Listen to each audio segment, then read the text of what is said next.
Launching कहीं भी किसी भी सैटेलाइट का डिफिकल्ट है काम है। अच्छा, ये डिफिकल्ट इसलिए भी है कि हम लोग ऐसे टेरिटरी में जा रहे हैं, ऐसे स्थान पे जा रहे हैं जहां कि कुछ हमें मालूम ही नहीं कि वो कहां पर है। कोई ऐसा बिंदु नहीं है जिसके ऊपर जाना हमें, हम लोग ऐसे जगह पे जा रहे हैं। अब लॉन्चिंग के बाद हम लोग को दो बातों का ध्यान रखना पड़ेगा। पहली बात चली आती है कि सिर्फ लॉन्चिंग सक्सेसफुल होने से ही सारा काम नहीं हो जाता है। अब इसे पृथ्वी के चारों तरफ हम लोग एक दो बार इसे घुमाएंगे, अपोजी पेरीजी अपोजी पेरीजी, और फिर एक उसके बाद में इतनी शक्ति चली आएगी कि पृथ्वी के प्रभाव क्षेत्र से बाहर चला जाएगा। अब समस्या यहां पर शुरू होती है। जैसे ही वो पृथ्वी के प्रभाव क्षेत्र से बाहर चला गया और सूर्य की ओर चलना शुरू किया, तो हम लोग को इसे प्लेस करना उस ऑर्बिट में जहां पर कि जिस स्थान पर कि सूर्य और पृथ्वी का गुरुत्वाकर्षण जो है वह कम से कम हो। तो लॉन्चिंग इसका सक्सेसफुल रहा।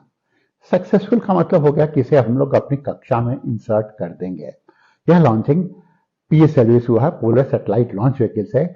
मतलब कि चंद्रयान के लिए जो लॉन्चिंग किया गया था वो इतना शक्तिशाली था, यह उतना शक्तिशाली नहीं है। जाहिर है इसका वजन भी अपेक्षाकृत कम है, 1500 किलोग्राम का है। लेकिन जिस समय इसकी संकल्पना ली गई थी 400 किलोग्राम का था, लेकिन इसको पेलोड डालते डालते डालते ये 1500 किलोग्राम, मतलब कि भारत में विद्यमान जो बहुत हावी एसयूवी होते हैं उसके बराबर का इसका वजन है। अब यह अंतरिक्ष में यहां से सफलता की शुरुआत होती है। अंतरिक्ष में गया तो अंतरिक्ष में हमारे पास में दो मुद्दे आते हैं। एक तो यह कि नेविगेट करना पड़ेगा उसे, तो नेविगेशन का हमारा अनुभव रहा है। चंद्रमा पर अभी हम लोग थोड़े दिनों तक गए, वो अनुभव रहा है। फिर मंगलयान पर भी हम लोगों ने भेजा, वो अनुभव रहा है। तो जब नेविगेशन की बात आती है तो एक ऐसा अंतरिक्ष का खाली स्थान है जहां से कि आपको कुछ भी रास्ते का पता नहीं है, और तब आपको नेविगेट करना पड़ता है। नेविगेशन अपने आप में बहुत चैलेंज होगा, और इस जगह पर भेजना जिसे हम लोग कहते हैं L1 अपने आप में चैलेंजिंग रहेगा। दूसरा जो चैलेंज आता है इस स्थान पर वह आता है कम्युनिकेशन। जब ये नेविगेट कर रहा होता है और करता है तो हमेशा उसके साथ में आपको संपर्क बनाए रखना है। यह संपर्क बनाना डिफिकल्ट है दो कारणों से।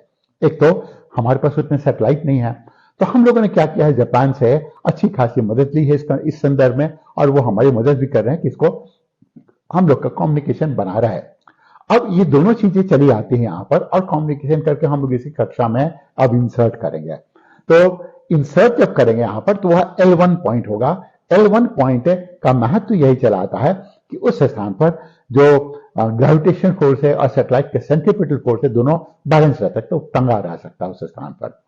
अब मान लेते हैं इसे आपको सूचना कुछ मिले, तो सूचना क्या मिलती है कि चला गया और हम लोगों ने मान लिया कि उस स्थान पर है, तो 1440 यह फोटोग्राफ भेजेगा हर दिन। जो 14 से 40 फोटोग्राफ भेजेगा तो उसमें दो बातें महत्वपूर्ण हो जाती हैं। एक कि उसका तुरंत इंटरप्रिटेशन करना है, उसे डाउनलोड करना है, उसे इंटरप्रेट करना है। अगर डाउनलोड कर लिया तो इंटरप्रेट इसलिए करना है कि वो आगे में कोई भी ऐसी गलती वो करना चाहे तो नहीं करने दिया जाए, इस कारण से महत्वपूर्ण हो जाता है। अब आप सोचिए कि 5 सालों तक इतने फोटोग्राफ वो लेकर भेजेगा, इसका इंटरप्रिटेशन ही सबसे महत्वपूर्ण होगा, क्योंकि इसके इंटरप्रिटेशन से ही हम लोग को जानकारी मिलेगी।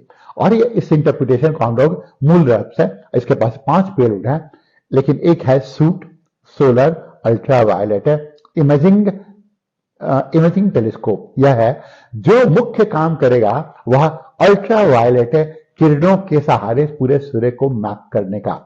एक है दूसरा VLES है, यह क्या काम करेगा कि कोरोना के ऊपर में किसी तरह का एक ब्लॉकेज डाल देगा तो सूर्य नहीं दिखेगा। जब सूर्य नहीं दिखेगा तो इसके जैसे कि ग्रहण के समय होता है कि ग्रहण के समय अगर चंद्रमा बीच में आ गया पृथ्वी के तो सूर्य नहीं दिखता है, और अगर ये नहीं दिखेगा तो इसका कोरोना का अध्ययन किया जा सके। यह कोरोना का अध्ययन महत्वपूर्ण हो जाता है इसलिए क्योंकि यह पता ही नहीं चल पा रहा, आज तक हम लोग को पता नहीं चल पाया कि सूर्य के गर्भ में 15 लाख डिग्री सेंटीग्रेड तापमान और सतह पर 5000 डिग्री सेंटीग्रेड का तापमान, और इससे जो CMA कोरोनल मास इंजेक्शन होता है उसका तापमान चलाता है 2 लाख, 3 लाख, 5 लाख डिग्री सेंटीग्रेड चलाता है। तो यह अध्ययन करने में हम लोग को मदद मिलेगी। और फिर प्लाज्मा का अध्ययन है यह, और इस प्लाज्मा के अध्ययन से हम लोग यह मालूम कर पाएंगे कि वास्तविक रूप में कितना गर्म है, कितनी अधिक ऊर्जा है, और क्या चाहिए हमें प्रोटेक्ट करने के लिए अपने स्पेस एसेट को।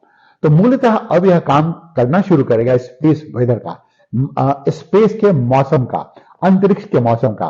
और अंतरिक्ष का मौसम इसलिए महत्वपूर्ण है क्योंकि अंतरिक्ष के मौसम में ही सारे के सारे सैटेलाइट हैं।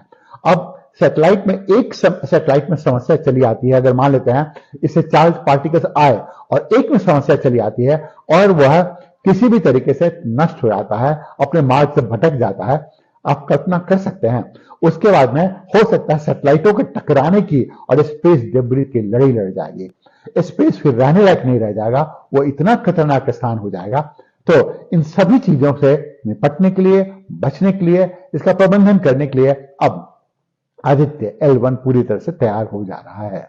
जाहिर है वैज्ञानिक है, इस पूरे पहलू पर बधाई का पात्र है, लेकिन आप इसको सिंगल आउट नहीं कर सकते। अब जैसे प्राइम मिनिस्टर मोदी ने क्या किया, इसरो के लिए बजट को डबल कर दिया, वो भी बधाई के पात्र हैं। हमारे ऐसे लोग जो इसके बारे में अवेयरनेस फैलाते हैं वो भी बधाई के पात्र हैं। अब पूरा का पूरा भारत है वह चंद्रयानमयी हो गया है, अब सूर्यमयी हो जाएगा। यह है तो यह भी है कि लोगों को मालूम चल पा रहा है और उनके साइंटिफिक टेम्पर में बहुत बदलाव आ रहा है। और वो साइंटिफिक टेम्पर बदलाव आएगा तो साइंटिफिक टेम्पर में बदलाव का मतलब होता है कि उनके पास में क्वेश्चन आते हैं। कैसा क्वेश्चन? क्वेश्चन क्या है? अगर आप क्वेश्चन नहीं पूछ सकते हैं तो आपकी बौद्धिक क्षमता बिल्कुल नगण्य है, बिल्कुल शून्य है। क्या क्वेश्चन होगा? उसी क्वेश्चन के, उसी प्रश्न के प्रत्युत्तर में आप इन सब चीजों को उत्तर जानने की कोशिश करते हैं, और जब उत्तर जानते हैं उसी हिसाब से आप पेलोड तैयार करते हैं और उसी हिसाब से यह काम भी आगे चलता है। सबसे पहले तो हमारे मन में प्रश्न आने चाहिए कि हमें क्या, किस क्वेश्चन का आंसर चाहिए।